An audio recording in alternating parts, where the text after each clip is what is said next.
And we turn overseas now to Libya and the mind of a man who seems increasingly wild and unhinged.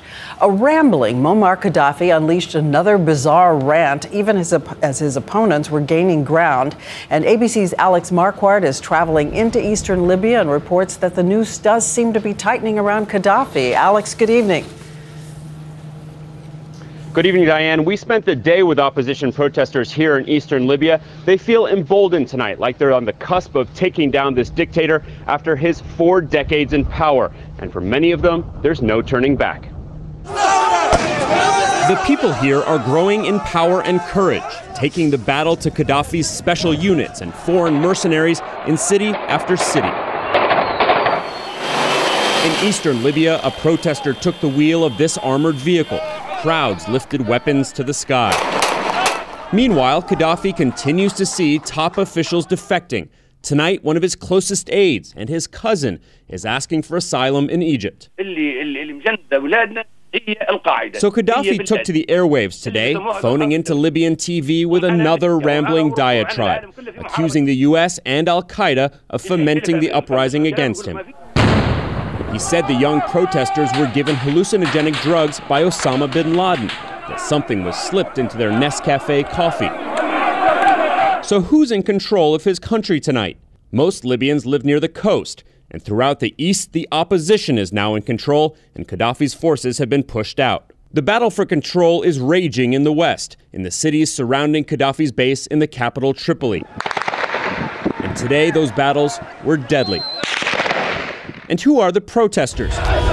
Everyday Libyans, young and old, whom we met today, waving the Libyan flag from before Gaddafi took power more than 4 decades ago.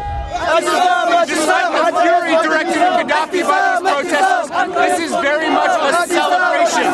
These people feel like they've already won. We are one team. There's no division between us. All one team. And we'll fight one team until we die or we get out. Foreigners aren't sticking around to see how it plays out. They're getting out. And today, one lucky American boarded a British ship, while hundreds of other Americans are stranded in a ferry, waiting for better weather. The Americans will hopefully leave by tomorrow, when there have been calls for massive protests in Tripoli. And if Gaddafi has taught us anything over these last few days, it's that he's not afraid to use deadly violence. So tomorrow could be another bloody day. Diane? And Alex will be reporting on that tomorrow. Thank you, Alex. And we were amazed to learn a secret way these protesters in Libya have been linking arms and organizing. Ordinary communication was banned, but Gaddafi didn't notice some very unusual activity on a dating website. Jeffrey Kaufman tells us about a daring idea. On the internet, he was looking for love, or so he said.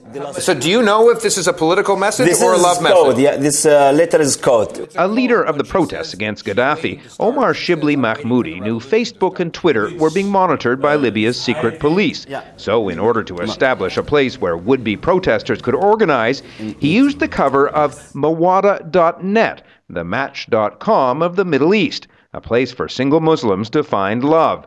This dating site asks women, how much of your face do you cover, and would a shared marriage be acceptable? Online, Omar called himself Where is Miriam, pretending to be hunting for a wife, and thousands of men who supported the revolution signed on as women. Do you think that this woman is really one of your contacts? This is a political message pretending to be a lover. It's sure, yeah, with me. I know her. New recruits were greeted with a poem. My lady, how I want to climb this wall of silence. Maybe we can meet on Yahoo Messenger. In that poem, Omar shared his Yahoo Messenger name and numbers for text messaging. That's how many of the rebels were assembled. For some, though, the call to arms came in the innocuous words of romance. Someone named Be True wrote, "May your days be full of jasmine," a coded reference to the so-called Jasmine Revolution that is sweeping the Arab world. "And the same to you, I hope you will call me," replied Omar, a coded reference to say they were ready to begin the uprising.